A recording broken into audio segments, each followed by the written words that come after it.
Andrew Berry was on the Athletic Football Show with Robert Mays, a new podcast talking about the philosophy that he took in building this Browns defense in the offseason.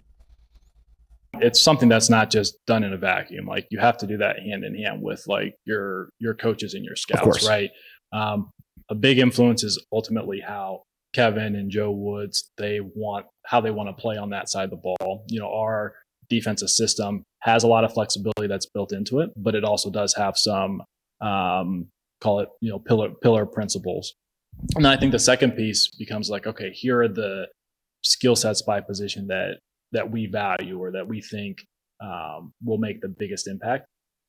What also is available to you in the player pool? Because the reality of it is every team only has so many what I would call Superman positions, where you have that unicorn who can kind of do everything.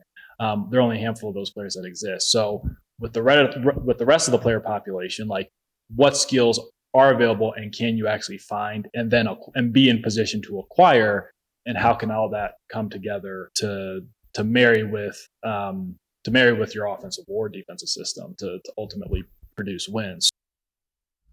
Again, that's Browns general manager Andrew Berry on building out this defense. Let's welcome in 92.3 The Fans, Mac Robinson. Mac, appreciate the time. So you kind of get a look behind the thinking of Andrew Berry, and it's kind of interesting. You can see exactly the way he was going about building this Browns, not only defense, but this roster.